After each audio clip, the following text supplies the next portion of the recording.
There is a saying in the English language, change is the only constant, and this is so true in the case of business and personal finance news. Now, where can you see all these changes? Only here on Money Time at Money9. I'm your host Ajay, and let's kick things off with some big news for retail investors.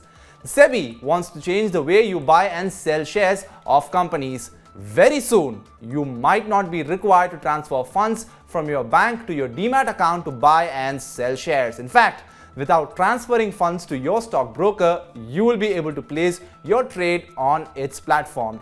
Don't get confused here. Pay close attention. How this will happen? Well, the money will be directly debited from your bank account. When you place an order, the money would be blocked in your bank account and it will get debited only when the trade is executed. So the money will be directly debited from the bank account. There would not be any need for a stock exchange broker in the middle. Brokers will only be required to open and maintain your demat account. As per SEBI, this will ensure safety of investors' capital. SEBI is also planning to bring UPI into this. The money will be debited from your account through UPI. SEBI will discuss this matter with various other stakeholders, and once it gets a positive feedback, then it will change the way you buy and sell shares in India. And from stock market, another big change is coming in, this time in the banking sector. Now, even the government will have to take RBI's approval before having a controlling stake in any of the banks of the country. Be it promoters or be it large shareholders or even be it the government. Anybody looking to invest a handsome amount in banks will first have to apply for RBI's approval. According to the Apex Bank, this will ensure that banks' ownership and control will remain well diversified. Major shareholders would be fit and proper, and this will be applicable to all banking companies including local area banks, small finance banks and payments bank. And moving on now to a report coming in from the Business Daily Mint.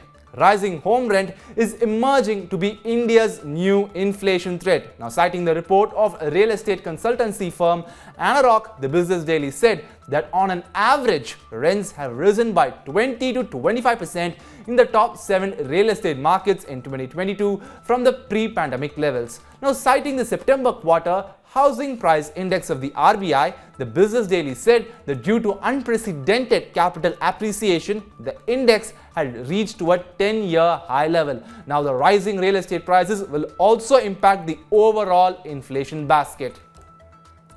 And more coming in, this time also citing another news report. Mint has said that the government might lower rates of income tax in the voluntary income tax framework. The government might change the tax brackets in the tax regime in the upcoming Union Budget 2023. So far, the government has been unable to attract taxpayers towards the voluntary income tax framework. The move will not only solve the problem, but also it will reduce burden of high rates of taxes on the middle class. And now it's time to take flight. Go First has come out with an offer for both domestic and international flyers. Domestic fares are available for as low as 1,199 rupees, while international fares will start from 6,599 rupees. But please note, you will only get such low fares only from February 4 to September 30 this year. And adding to that, you will have to book the tickets within a definitive time period. The window for booking tickets has only begun from January 16 and is open till January 19. And moreover, you will also be allowed to reschedule your flight and cancel your tickets free of cost, subject to terms and conditions.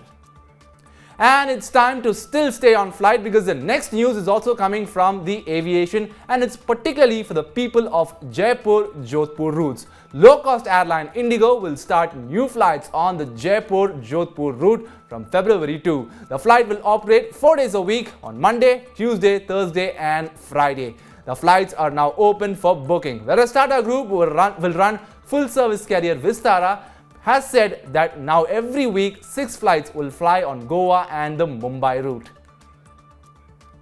From flights, we move on to pharma. Drug pricing regulator NPPA has revised ceiling and retail prices of medicines beyond which pharmacies are not allowed to sell. The regulator has fixed ceiling price of medicines and injections which are used in treatment of diabetes, cancer, asthma, etc. It has also said that fixed retail price of one tablet of paracetamol at 2.76 rupees. The price of one tablet of cetirizine has been fixed at 1.68 rupees. The retail price of one tablet of anti-diabetes drug metformin has been fixed at 13.83 rupees. The drug pricing regulator has revised prices of a total of 128 drugs.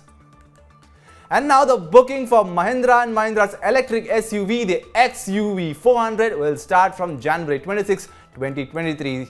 The deliveries will begin in March, and the homegrown automobile manufacturer had launched their eSUV at an introductory price starting at 15.99 lakh rupees. The introductory prices are applicable for the first 5,000 bookings of each of the two variants of the eSUV. The vehicle will give a maximum range of 456 km on a single charge.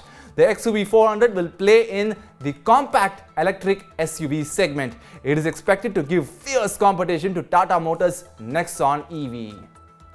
And now it's time for some IPO update. Pharmaceutical companies Innova Captab Limited and Bluejet Healthcare have received SEBI's go-ahead to raise funds through initial public offering. As per the draft papers, Innova Captab's proposed IPO comprises fresh issuance of equity shares with 400 crore each. The IPOs will also comprise of OFS, whereas the IPO of pharmaceutical ingredients maker Bluejet Healthcare is completely an OFS. This means promoters will offload their stake. The shares of both these companies will be listed on the stock exchanges BSE and NSE. On the other hand, SEBI rejected IPO of India's homegrown electronics manufacturer Lava International.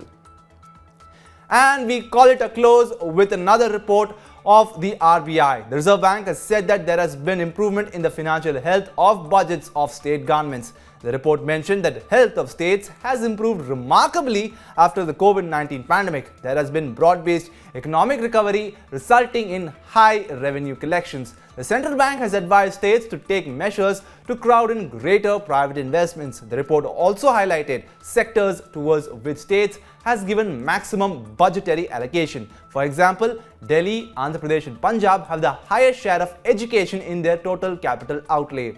Bihar, Goa, Karnataka, Uttar Pradesh and Delhi have also policies in place to nurture a startup environment.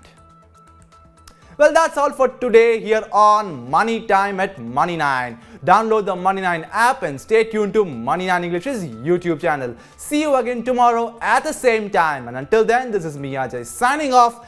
Take care and good night.